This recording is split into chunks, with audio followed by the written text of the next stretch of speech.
especially to you, Ma'am Tori. For today's podcast entitled The Historical Theory. Why is it called or titled as historical theory? It's because we are going to talk about the historical theory. By the way, what is historical theory? Before we answer your question, April, let's just recall first the very beginning of this topic.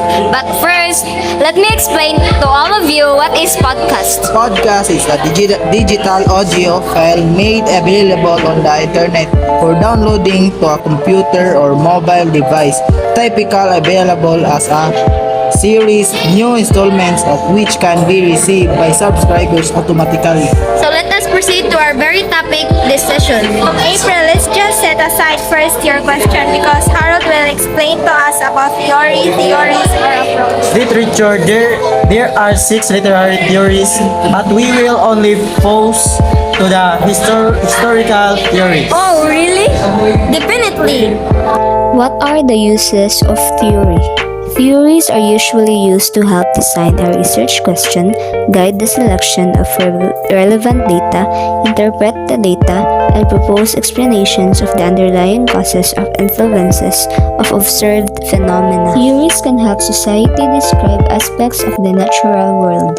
Give one example of a theory. An example of a theory is Albert Einstein's general relativity theory, in which describes the law of gravitation and its relationship to other natural forces. What is the purpose of theory? Theories are formulated to explain, predict, and understand phenomena, and in many cases, to challenge critical bounding assumptions. The theoretical framework is the structure that can hold or support a theory of a research study. For now, let us focus about the historical theory. Let us now answer the question of April. Historical theory is a coherent yet flexible framework which supports the analysis of historical knowledge and assists our understanding of what kind of knowledge we can have of the past and precisely how that knowledge is constructed, assembled, and presented. Now for the second question. Who invented historical theory? Karl Marx introduced the concept of historical materialism into the study of world historical development. Why is theory important in history? By the way, this is the third question. Engaging with theory, even in a preliminary sense, can be a great way to elevate your history. What is history best definition? History is the study of change over time, and it covers all aspects of human society. What are the 5 historical concepts? In history, the key concepts are source, evidence, continuity and change, cause and effects, significance, perspective, empathy, and contestability. Who is the famous Filipino historian? Agoncillo. I mean Teodoro E. Agoncillo. Who is called the first and the father of all historians? Herodotus is the most well known for his historical accounts.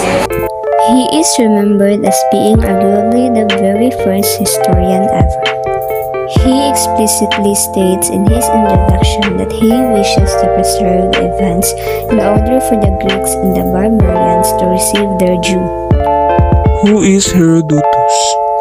As what Riza said earlier, Herodotus is the father of history, an engaging narrator with a deep interest in the customs of the people he described. He remains the leading source of original historical information not only for Greece between 550 and 479 BCE but also for much of Western Asia and Egypt at that time. Why is history important? Or is history very important? Yes, it is indeed very important because history gives us the tools to analyze and explain problems in the past.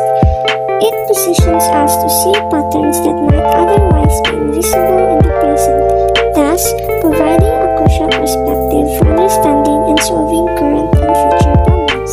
By the way, you said BCE earlier. What does that mean?